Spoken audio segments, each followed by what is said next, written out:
Whatever shall I do? Yes, that's me. Is there something I can help you with? How do you do, Monsieur Chow? We understand from Mr. Crossell that you recently rented a pair of hairpins from him. My associates and I are very interested in them. Would you mind letting us take a look at them? The hairpins? I can't lend them to you right now. I've lost them. I don't know how it could have happened. I always kept them right by my side, and I hadn't even worn them yet. I spent so much money on them. If I have to pay their original value, there's no way I could come up with that amount of money on such short notice.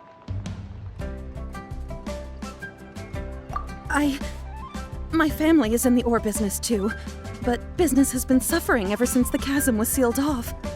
We now have a backlog of paid-up orders just sitting around, so we've been having to purchase some stock from other ore merchants to complete them. A big banquet is coming up in a few days, and several ore merchants I know of will be there. I need this opportunity to mingle and discuss prices. That's what the hairpins were for, to keep up appearances. I can't have them looking down on me. But now that I've lost the hairpins, what will I do? Why does Paimon have a sudden strong sense of déjà vu? Would you really? I sent a commission to the Adventurers Guild, but I haven't heard anything back from them yet. Hold on. Don't run off looking for the hairpins just yet. Monsieur Chow, would you let me have a look at the rental contract you signed? Huh? Well, I mean, sure, I have it right here. Here you are. Let me see. That's right! Yanfei said she's a legal advisor, didn't she? Maybe she can help Jichao somehow. True. Though surely there must be a win-win solution. Right. I finished reading the contract.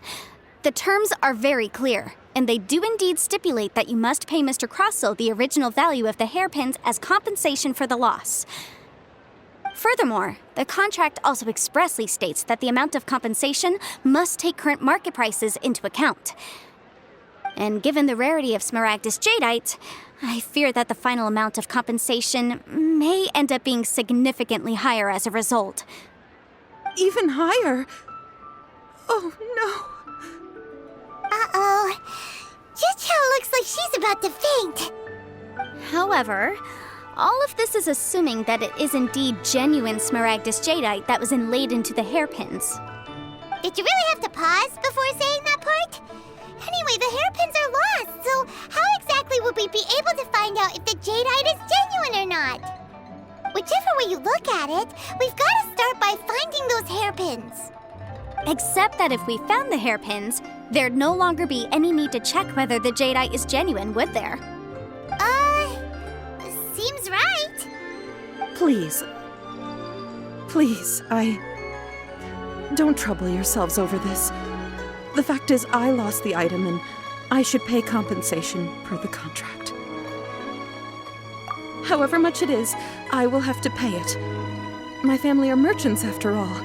It's vital that we keep our word and respect our contracts. Now that it's come to this, I really shouldn't keep Crossell in the dark any longer.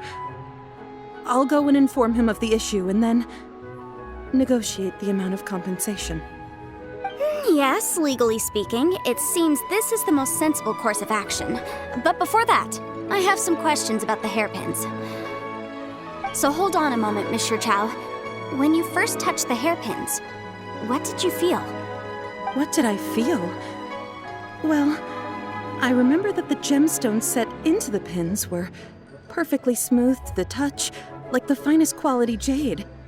My family has seen much jade pass through its hands in the past, so I am quite certain of my judgment in this matter. Smooth to the touch. Finest quality jade. No, it's nothing. I just need to re-examine a few things. Let's head over to Mr. Crossell's.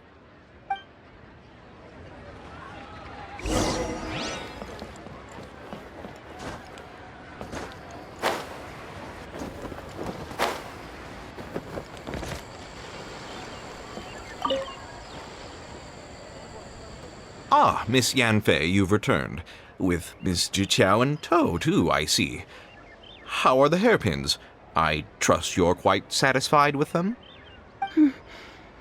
About that.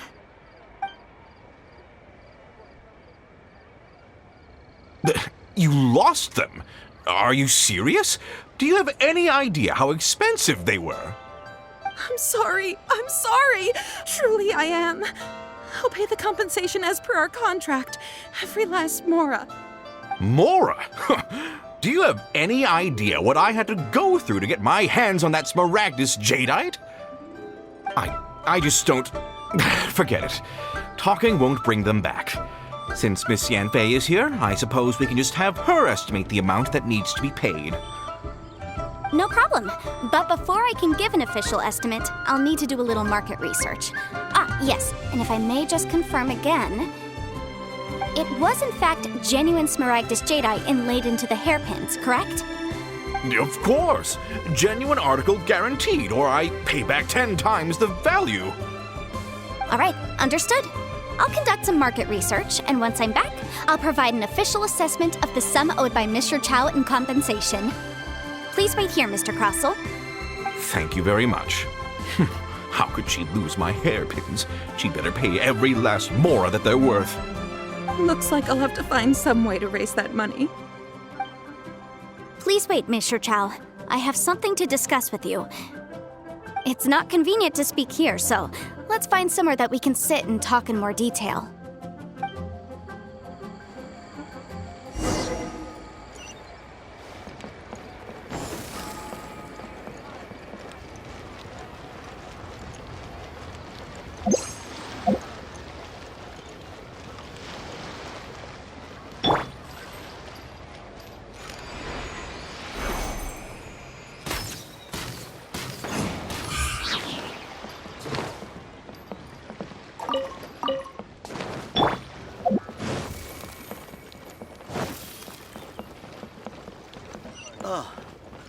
What should I try this time? I just like to make people I smile. can't believe the well got polluted. Miss Yanfei, what is this about? Are you here to tell me how much I owe? No. What I wanted to talk about is, there is a chance that the ore inlaid on those hairpins may not be Smaragdus jadeite after all. What do you mean? Are you implying that you already sneaked off and found them? Obviously not. I'm no adventurer, let alone a member of the guild. I don't run thankless, time-consuming errands for a living. Let's just say I made some deductions. I don't know if Granny told you this, but Smaragdus jadeite is found deep underground and contains very concentrated elemental energy. If mere mortals come into contact with it, well, they'll be sick in the best case. And in the worst case, they could even experience a dramatic change of personality. It most certainly would not be smooth to the touch. Mr. Chow, did you at any time feel unwell while the hairpins were in your possession? No, not at all. I felt perfectly fine the whole time.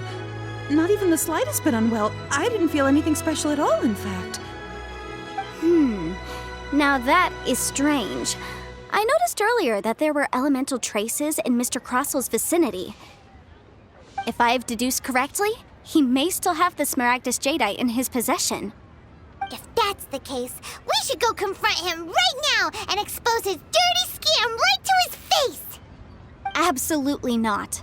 If we were to confront him now, there's no way he would admit to it. Eventually, he would find some argument to compel us to leave. And then, he'd throw the Smaragdus jadeite into the sea the moment we were gone. After that, he would simply insist that Mr. Chow pay up per the contract. He would lose nothing. Meanwhile, we would have to look under every stone in Liyue, hoping and praying that the hairpins do actually still exist somewhere in this world. So vivid that Paimon thinks it might be experience talking. Oh, it certainly is. I've seen my fair share of situations like this, and brute force methods are certainly one way of resolving them. Fortunately, I have far more elegant solutions at my disposal.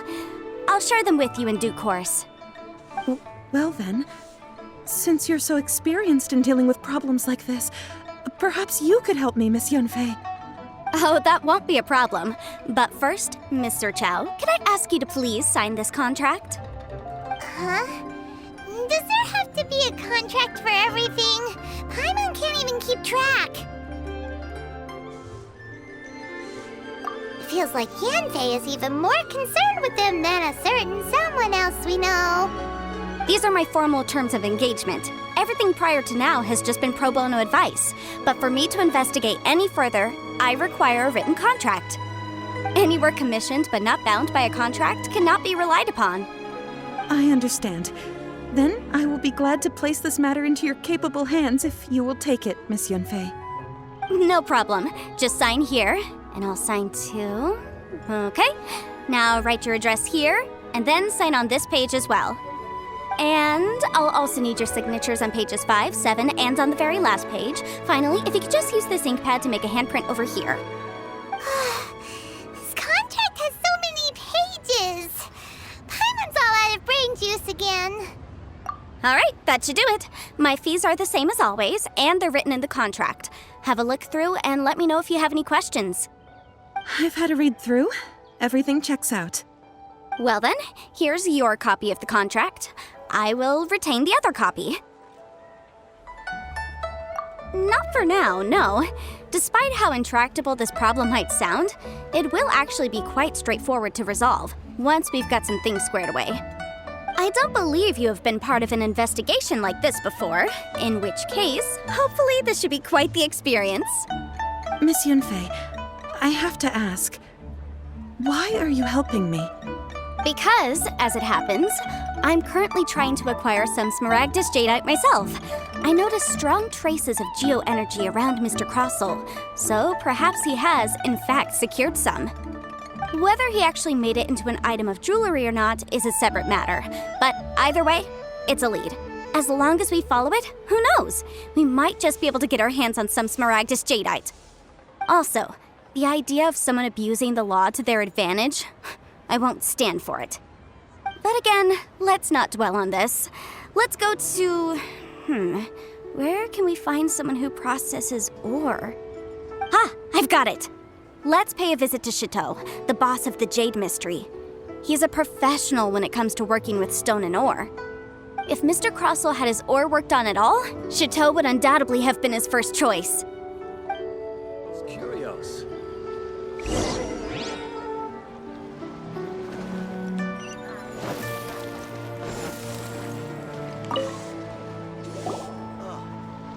What should I try this time? Why, hello there, honored customers. Welcome to... Oh, it's you, Miss Yanfei. Is something the matter? Surely not more spurious claims that my jade betting is rigged and no one can ever win? Oh, I swear on all that is sacred. No, nothing of the sort. Has a Snezhnine merchant named Crossel enlisted your ore processing services recently by any chance? A Snezhnine merchant named Crossel, you say? I do remember that. He brought me a piece of ore, claiming that it was Smaragdus Jadeite. That was the first time I'd ever encountered it, so I had no way of telling if it was really Smaragdus Jadeite or not. But if a customer insists, far be it from me to contradict them. He was quite generous with his money, too, so I didn't give it too much thought. I processed the ore as per his request. Do you have any leftover debris from your work on it? Why, yes. It was my first time encountering this ore, after all, so I kept a few loose shavings to study myself later. They're right over there, in fact. Thank you, sir. We'll take a look at them.